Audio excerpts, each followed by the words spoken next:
Hello दोस्तों, मैं आप सभी का ही हिमांशु जीएस मस्ती पांडे सर में हार्दिक स्वागत, अभिनंदन और तहे दिल से आप सभी का हार्दिक स्वागत करता हूं। आज हम लोग आप लोगों के लिए एक नया टॉपिक लेकर आए हैं जिसका नाम क्या है, तो जिसका नाम है साउंड पोल्यूशन। आज हम लोग क्या पढ़ेंगे, तो आज हम लोग साउंड पोल्यूशन के बारे में पढ़ेंगे और जानेंगे कि साउंड पोल्यूशन क्या होता है। इससे पहले हम लोगों ने प्राथमिक प्रदूषक पढ़ा था, द्वितीयक प्रदूषक पढ़ा था और प्रदूषण पढ़ा था और कुछ पर्यावरण के अधिनियम पढ़े थे। जिसने हमारे पार्ट 3 को नहीं देखा है, सबसे पहले जाके वो पार्ट 3 को देखें, उसके बाद हमारा आप ये पार्ट 4 देखें, उसके बाद हमारा आप ये पार्ट 4 देखें। चलिए दोस्तों, आज हम लोग जानेंगे कि ध्वनि प्रदूषण क्या होता है। So let's start topic. सबसे पहले जानेंगे कि ध्वनि प्रदूषण क्या होता है। तो देखिएगा, ध्वनि प्रदूषण को समझने के लिए सबसे पहले हम ये जानेंगे कि ध्वनि प्रदूषण होता क्या है। तो देखिएगा, ध्वनि प्रदूषण क्या होता है, साउंड पोल्यूशन क्या होता है। तो आप कहोगे ऐसी ध्वनि जो आप सहन नहीं कर पाओगे। जो ध्वनि आप सहन नहीं कर पाओगे उसी ध्वनि को क्या कहा जाएगा, असहनीय ध्वनि कहा जाएगा।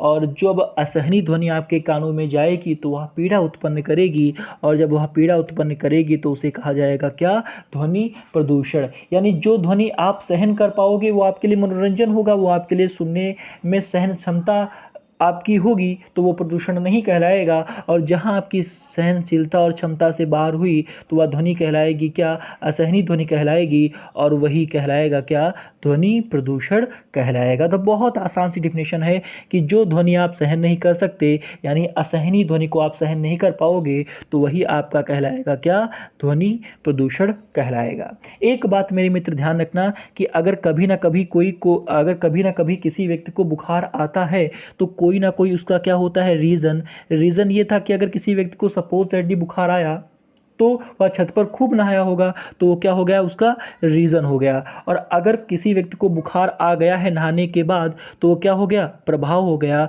और अगर किसी व्यक्ति को प्रभाव बुखार के रूप में हुआ तो उसका कोई ना कोई उपाय भी होगा, और उपाय ये होगा कि उसे हम डॉक्टर के पास ले जाएंगे। यानी हर चीज़ का कोई ना कोई रीज़न होता है, कोई ना कोई इफ़ेक्ट होता है, और फिर उसका कोई ना कोई उपाय ज़रूर होता है। चलिए, तो सबसे पहले दोस्तों हम लोग क्या पढ़ेंगे, सबसे पहले हम लोग पढ़ेंगे रीजंस क्या होते हैं, कारण क्या होता है। देखिएगा, सबसे ज़्यादा जो हमने नंबर 1 पे लिखा है, तो ध्यान रखना मेरे मित्र कि सबसे ज़्यादा जो ध्वनि प्रदूषण होता है वो किससे होता है, जेट विमान से।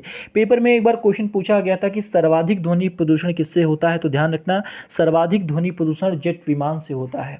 उसके बाद दूसरे नंबर पर वाहनों से जो आवाज़ें निकलती हैं, हॉर्न से, वहाँ से, ट्रकों से, और उसके बाद बुलडोज़र जो सर्वाधिक मात्रा में ही देखा जाए तो ध्वनि प्रदूषण करता है। और तीसरे नंबर पे लाउड स्पीकर आप लोग जानते होंगे कि आप लोगों ने देखा भी होगा कि जब कभी भी आप बारात या शादियों में जाते हो तो वहाँ एक गाना जरूर बजता मिलेगा, 52 गज का दामन। जरूर सुना होगा आप लोगों ने 52 गज का दामन। तो जितने भी ये 52 गज के और 53 गज के जो दामन के गाने बज रहे हैं, वही क्या कर रहे हैं, ध्वनि को प्रदूषित कर रहे हैं। तो हमने इसके रीज़न को जाना, अब हम लोग जानेंगे इसका प्रभाव क्या है। सबसे पहली बात, अधिक ध्वनि प्रदूषण से सबसे पहला खतरा रहता है बहरापन का, और दूसरा सबसे अधिक खतरा रहता है कि आदमी अपना मानसिक संतुलन खो बैठता है। जब सर्वाधिक ध्वनि को, असहनीय ध्वनि उसके कानों में लगातार जाती रहती है तो उसके जो न्यूरॉन्स होते हैं वो इंक्रीज़ होते रहते हैं, और जैसे ही न्यूरॉन इंक्रीज़ होंगे तो वह अपना मानसिक संतुलन खो देगा। उसके बाद ध्यान रखना कि सर्वाधिक जो है ध्वनि प्रदूषण से दूसरा और तीसरा जो सबसे बड़ा इफेक्ट है वो है हार्ट अटैक जो है वो सर्वाधिक ध्वनि प्रदूषण से आता है। जो हृदय संबंधी बीमारी से जो है लड़ रहे होते हैं, उनके सामने जो है अगर अधिक ध्वनि प्रदूषण कर दिया जाए या बहुत अधिक जोर चिल्ला दिया जाए तो हार्ट अटैक भी आ सकता है।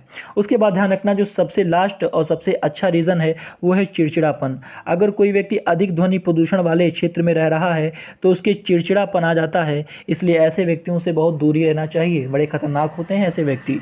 उसके बाद में देखिएगा उपाय इसका क्या है, रीज़न क्या है। तो सबसे बढ़िया उपाय है कि आप अधिक से अधिक क्या लगाएं, वृक्ष लगाएं। अधिक से अधिक वृक्ष लगाने से क्या होगा कि जो वृक्ष होते हैं मेरे मित्र, वो लगभग से लगभग 10 से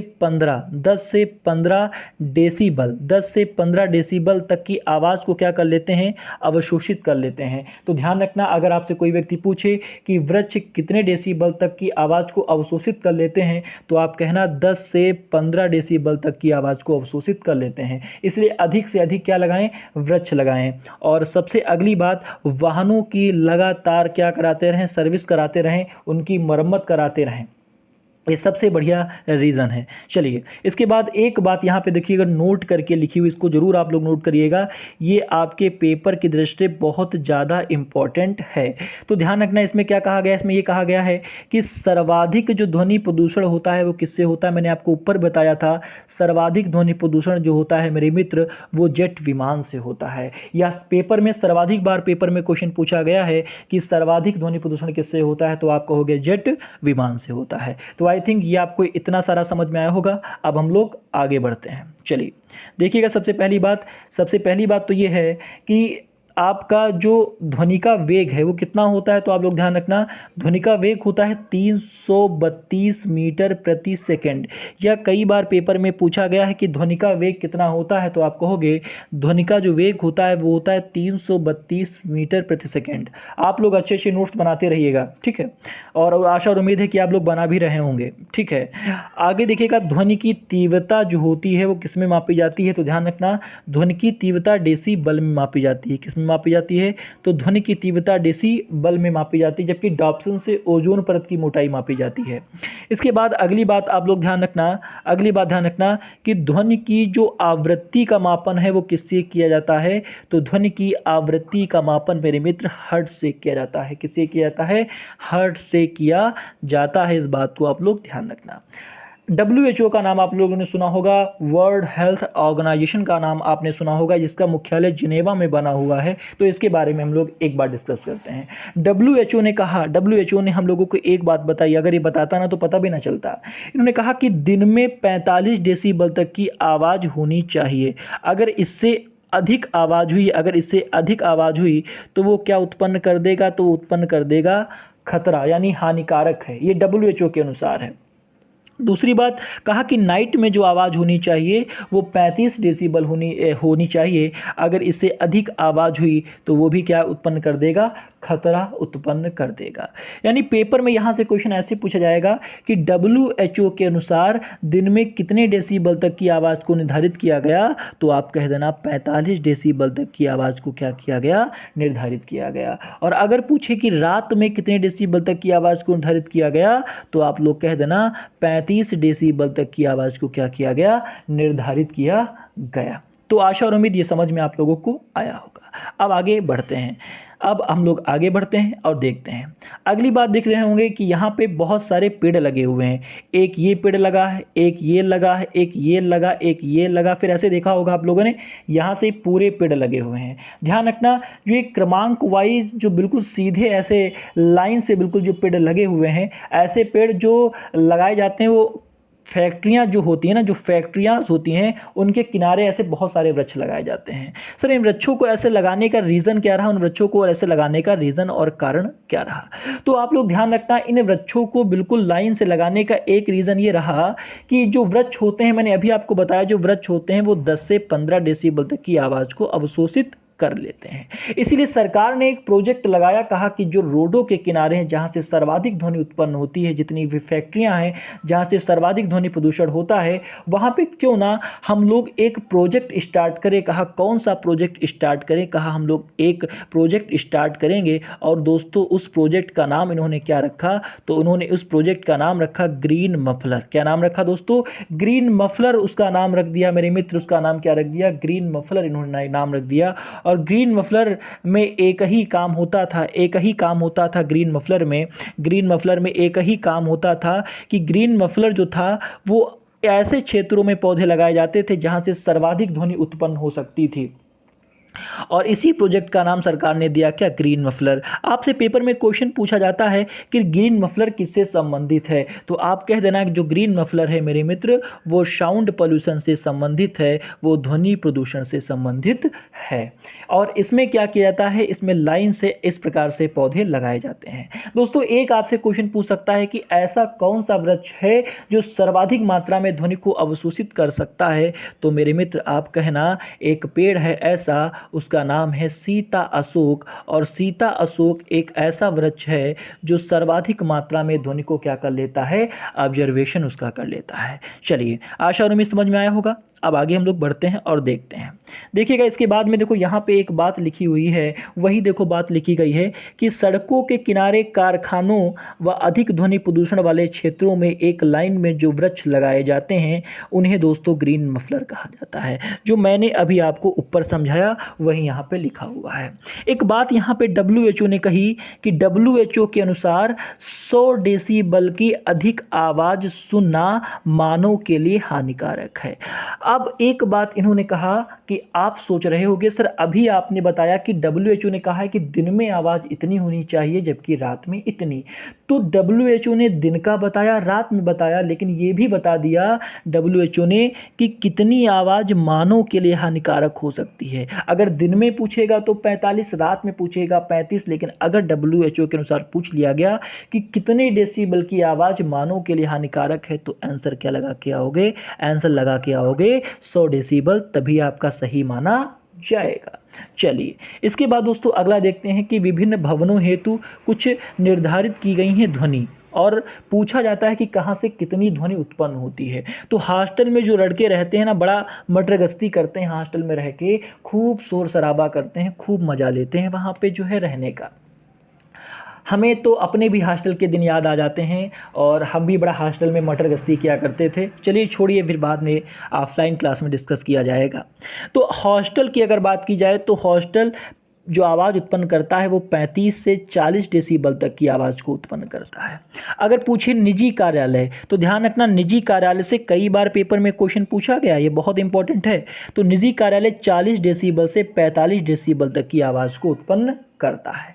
लेकिन अगर बैंक में गए आप, जहां पर मोदी जी ने 500 और 1000 की नोट्स बंद करवा दी थी, अगर वहां आप बदलवाने गए तो ध्यान रखना वो उत्पन्न करेगा 45 से 50 डेसिबल तक की आवाज़। 45 से 50 डेसिबल तक की आवाज़ वहां पर उत्पन्न होती है। समथिंग इसी के ही एवरेज होता है, लेकिन किसी किसी किताब में 45 और 50 भी दिया हुआ है। चलिए, तो हम लोगों ने देखा हॉस्टल में 35 से आपका 40, निजी कार्यालय में जो है आपका 40, और बैंक में 45 से 50 डेसिबल तक की आवाज़ उत्पन्न होती है। एक जो सबसे इम्पॉर्टेंट है वो है आपका रेस्टोरेंट। रेस्टोरेंट जहाँ पर दो व्यक्ति आपस में बात करने के लिए जाते हैं, बड़ी ही शांति वहाँ पर होती है, और ऐसे दो व्यक्ति जो होते हैं वो रेस्टोरेंट को ही उचित समझते हैं। वहाँ पर आपस में बैठकर बातचीत करने का मज़ा ही निराला होता है। इसीलिए ये लोग रेस्टोरेंट को बड़ा अच्छा तरीके से यहाँ पर जाकर खूब अच्छी अच्छी बातें करते हैं। यहाँ की जो आवाज़ होती है वो होती है 50 से 55 डेसिबल। मेरे ख्याल से जो मेरे इस वीडियो को देख रहे होंगे वो इस आवाज़ को तो नहीं भूलेंगे, शायद वो इस आवाज़ से परिचित भी हों। चलिए आगे देखते हैं। इसके बाद आगे हम लोग देखेंगे कि ध्वनि क्या है। हम लोगों ने जाना, देखिए ध्वनि क्या है तो हम लोगों ने जान लिया ध्वनि क्या है। अब ध्वनि तरंग क्या होती है और ये कितने प्रकार की होती हैं। तो आपने सुना होगा अवश्रव्य तरंगे। अवश्रव्य तरंगों को बोलते हैं इंफ्रासोनिक्स वेव्स। उसके बाद में आपने सुना होगा श्रव्य तरंगे। उसके बाद में आपने सुना होगा, जो आप सुन सकते हो, और इसके बाद में आपने सुना होगा पराश्रव्य तरंगे, यानी आप लोगों ने सुना होगा अल्ट्रासोनिक्स। ठीक है, आप लोगों ने सुना भी होगा अल्ट्रासोनिक्स के बारे में, और बहुत लोग जानते भी होंगे अल्ट्रासोनिक वेव्स के बारे में। ठीक है, तो आज हम लोग इसी के बारे में डिस्कस करने वाले हैं कि ये जो आपकी अश्रव्य हैं ये क्या होती हैं, जो आपकी श्रव्य हैं ये क्या होती हैं, जो अल्ट्रासोनिक्स वेव्स होती हैं ये क्या होती हैं। चलिए ये जानते हैं हम लोग। तो सबसे पहली बात ध्यान रखना, एक बात आप ध्यान रखना कि 20 हर्ट्ज से 20,000 हर्ट्ज तक की जो तरंगे होती हैं वो श्रव्य तरंगे होती हैं। अगर आपसे कोई व्यक्ति पूछता है कि एक मानव कितने हर्ट्ज से लेकर कितने हर्ट्ज तक की आवाज़ को सुन सकता है, तो आप कहोगे 20 हर्ट्ज से लेकर साहब 20,000 हर्ट्ज तक एक व्यक्ति जो है आवाज़ सुन सकता है। पेपर में क्वेश्चन पूछा जाएगा कि एक मानव कितने हर्ट्ज से लेकर कितने हर्ट्ज तक की आवाज़ सुन सकता है, तो आप कहोगे साहब वो 20 हर्ट्ज से लेकर 20,000 हर्ट्ज तक की आवाज़ सुन सकता है, जिसे क्या कहा जाएगा, श्रव्य तरंगे कहा जाएगा। एक बात ध्यान रखना। लेकिन अगर यहाँ पे पूछ लिया कि 20 हर्ट्ज से कम अगर आवाज़ हुई तो उन्हें क्या कहा जाएगा, तो उन्हें कहा जाएगा मेरे मित्र क्या, तो उन्हें मेरे मित्र कहा जाएगा अवश्रव्य तरंगे। यहाँ पे अवश्रव्य तरंगे होगा, अवश्रव्य तरंगे कहा जाएगा। अवश्रव्य तरंगों को इंग्लिश में कहा जाता है इंफ्रासोनिक वेव्स। एक बात ध्यान रखना कि ये हम नहीं सुन सकते हैं, ये आवाज़ हम मानो नहीं सुन सकते हैं। आप ध्यान रखना कि आपने देखा होगा कि आपके डॉक्टर जब आपके हृदय की धड़कन को मापता है तो एक यंत्र प्रयोग में लाता है, उसका नाम है स्टेथोस्कोप। स्टेथो जो स्कोप होता है वो जो तरंगे कौन सी सुन सकता है, तो आप कहोगे वो आश्रव्य तरंगे सुन सकता है। यानी कहने का मतलब सर आपके यही है कि वो आवाज़ शायद 20 हर्ट्ज से क्या होती होगी, कम होती होगी। अगर 20 हर्ट्ज से कम की आवाज़ को भी हम सुन सकते तो शायद स्टेथोस्कोप की आवश्यकता ना होती, अपने आप दिल की धड़कन माप लेते और खूब आनंद उठा सकते थे। चलिए, हृदय की तरंगे जो होती हैं वो आश्रव्य तरंगों से ही मापी जाती हैं, जो 20 हर्ट्ज से क्या होती हैं, कम होती हैं। आप सभी को एक बात बताते हुए बड़ा आनंद हो रहा है कि जो मछुआरे होते हैं, ये मछलियां जो होती हैं वो आश्रव्य तरंगे कुछ उत्पन्न कर देती हैं। कैसे, देखिएगा, जब कभी भी जो है बहुत सारे जलीय क्षेत्र में भूकंप या सुनामी आने वाली होती है तो मछलियों में बौखलाहट उत्पन्न हो जाती है। मछलियां जो है आश्रव्य तरंगे उत्पन्न करने लगती हैं, जिससे मछुआरों को पता चल जाता है कि यहाँ पे सुनामी आने वाली है और फिर वो मछली पकड़ने के लिए नहीं जाते हैं। तो ध्यान रखना, वो कौन सी तरंगे होती हैं, वो आश्रव्य तरंगे होती हैं। इसके बाद में अगला देखेंगे हम 20 हर्ट्ज से लेकर, अगर 20,000 हर्ट्ज से अधिक की आवाज़ है तो उन्हें कहा जाता है पराश्रव्य तरंगे, यानी उन्हें कहा जाता है अल्ट्रासोनिक वेव्स। तो ध्यान रखना आप सभी लोग कि जो अल्ट्रासोनिक वेव्स होती हैं वो कौन कौन, अल्ट्रासोनिक को बोलते हैं परावसर तरंगे। ध्यान रखना, जितना भी जैसे कुत्ता हो गया, बिल्ली हो गया, मच्छर हो गया, तो कुत्ता हो गया, बिल्ली हो गया, मच्छर हो गया, ये सारे के सारे कौन सी तरंगे निकालते हैं, तो पराश्रव्य तरंगे निकालते हैं। ध्यान रखना, इन तरंगों को हम नहीं सुन सकते हैं, इन तरंगों को कुत्ता, बिल्ली, मच्छर ही सुन सकते हैं। ध्यान रखना, जब कभी भी भूकंप आने वाला होता है तो हमको खबर नहीं लगती है, लेकिन इन लोगों को खबर पहले चल जाती है क्योंकि ये उस हद तक की आवाज़ को सुन सकते हैं। दूसरी बात ध्यान रखना कि आपने एक नाम सुना होगा, चमगादड़। अब इसकी बात क्या करूं, लोग दुनिया भी इससे परिचित हो गई है, चीन, कोरोना। अब बताने से तो हमें आपको जो है पहले से ही समझ में आ रहा होगा, पूर्णतः इसका विस्तृत करने से कोई फ़ायदा ही नहीं है। चमगादड़ दोस्तों कौन सी तरंगे उत्पन्न कर सकता है, तो ध्यान रखना, जो चमगादड़ होता है वो पराश्रव्य तरंगे उत्पन्न कर सकता है। तो पेपर में पूछा गया था कि चमगादड़ कौन सी तरंगे उत्पन्न कर सकता है, तो आप लोग दोस्तों कहना पराश्रव्य तरंगे उत्पन्न कर सकता है। आइए एक बात हम लोग देख लेते हैं, ये जो बहुत इंपॉर्टेंट है, बहुत ज़्यादा पेपर में बार पूछी गई है। देखिए ये लिखा हुआ है फ्रीक्वेंसी। एफ माने होता है फ्रीक्वेंसी और पी माने होता है पिच। तो ध्यान रखना, आपको दो फार्मूले यहाँ पर ध्यान रखने हैं और जो आपके पेपर में बहुत बार पूछा जाने की संभावना बनती है। यहाँ पर ध्यान रखना ये कि अगर कभी भी जो है फ्रीक्वेंसी और पिच दोनों हाई हुए, अगर कभी भी फ्रीक्वेंसी और पिच दोनों हाई हुए तो आवाज़ वो कैसी होगी, पतली होगी, तीखी आवाज़ होगी। और पतली और तीखी आवाज़ किसकी होती है, लड़कियों की होती है।